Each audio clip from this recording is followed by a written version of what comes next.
की कथा है।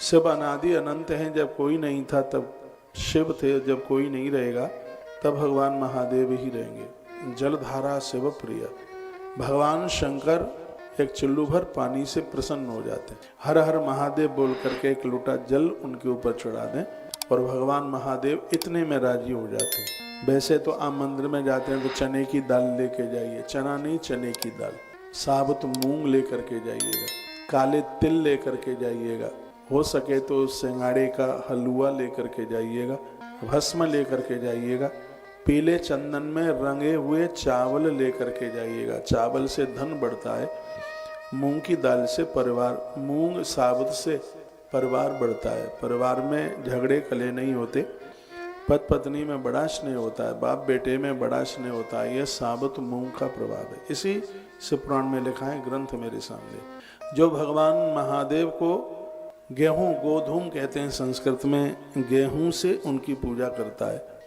1 लाख गेहूं भगवान शंकर के ऊपर चढ़ा दिए जाएं तो घर में कभी संतान का अभाव नहीं हो सकता, नारी कभी बांझ नहीं हो सकती। ये प्रमाणित बात है, इस ग्रंथ में ये लिखा हुआ है। कभी भी आप मंदिर जाते हैं, बहुत सामान आप लेके जाते हैं, ये लेके जाए। कुमकुम शिव को बड़ा प्रिय है। यदि चंदन में कुमकुम मिलाकर महादेव को चढ़ा दिया जाए तो वाणी सिद्ध हो जाए, मुंह से जो बोल दिया जाए वो हो जाए। कपूर की आरती शंकर जी को अति प्रिय है।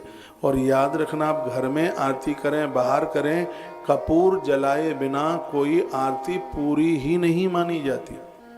कर्पूर गौरम करुणावतारम संसार सारम भुजगेंद्र हारम सना बसंतम हृदयारविंदे भवम भवानी सहितम नमः।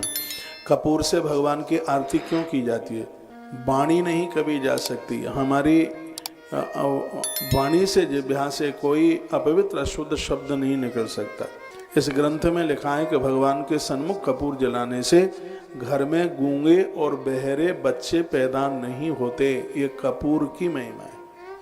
जिसके घर में कपूर जलाया जाता है वहाँ वास्तु दोष नहीं रहता। जिसके घर में सुपारी रखी जाती है वहाँ वास्तु दोष नहीं रहता। जिसके घर में कलावा रखा जाता है पूजा में, उसके घर में वास्तु दोष नहीं रहता। जिसके घर में तुलसी पूजी जाती है वहाँ पितृ दोष नहीं रहता। जिसके घर में बेल पत्र पूजा जाता है वहाँ ब्रह्मा विष्णु महादेव अपना आसन लगा करके बैठ जाते हैं। और याद रखना, जिसके घर में बेल पत्र की पूजा होती है उसको प्रत्येक दिन 1 करोड़ ब्राह्मणों को भोजन कराने का फल प्राप्त होता है।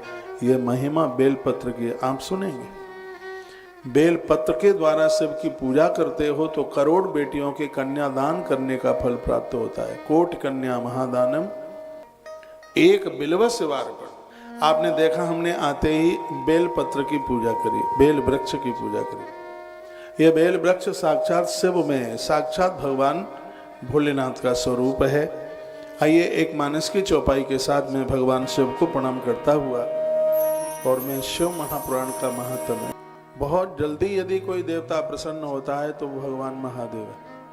लिंग पुराण में कथा आती है कि कोई व्यक्ति डाकू डकैत महादेव के मंदिर के सामने से निकला। माइक ठीक नहीं है। शंकर जी के मंदिर के सामने से निकला तो मंदिर में घंटा लटक रहा था। उसने विचार किया कि बहुत चोरियां करी, क्यों ना पीतल का घंटा चुरा लूं तो बहुत पैसा मिल जाएगा। मंदिर में घुस गया। घंटा ऊंचा था, अब वहां तक हाथ पहुंचता नहीं है तो शंकर की पिंडी के ऊपर चढ़ गया। जैसे ही घंटा उतारने की कोशिश करी तो घंटा बज गया। मैं कहता हूँ मंदिर में जाते समय घंटा बजाया जाता है, लौटते समय नहीं। और जब घंटा बजाया जाता है तो उसकी आवाज पितृलोक तक पहुंचती है। तो जैसे ही उसने उतारने की कोशिश की तो घंटा बज गया। जैसे ही घंटा बजा तो पिंडी फाड़ करके भगवान शंकर प्रकट हो गए, भोलेनाथ प्रकट हो गए। हाथ में त्रिशूल डमरू था। वो व्यक्ति डर गया, घबरा गया, चरणों में गिर पड़ा, कहने लगा, प्रभु मुझे क्या पता था कि आप यहाँ भी बैठे हैं, गलती हो गई, हाँ मुझे क्षमा कर दें। भगवान मैंने बहुत अपराध किए। भोलेनाथ ने देखा ये तो रो रहा है। शंकर जी ने कहा, बेटा हम तेरे ऊपर बड़े प्रसन्न हैं, तू हमसे कोई वरदान मांग ले। चरण पकड़ लिए उस डाकू ने। कहा, भोलेनाथ ऐसा कौन सा अपराध है जो मैंने ना किया हो? मैंने बहुत त्रुटि की है, मैंने बहुत गलती की है। भगवान मैं सजा के लायक हूँ, आप मुझे जो भी सजा दोगे वो है मैं स्वीकार करूंगा। भगवान ने उठा करके कंठ से लगा दिया। कहा बेटा गलती लोग कर देते हैं, लेकिन जो गलती का प्रायश्चित करता है तो देवता उसकी गलती को भूल जाते हैं। मैं तेरे ऊपर प्रसन्न हूं, अति प्रसन्न हूं तेरे ऊपर।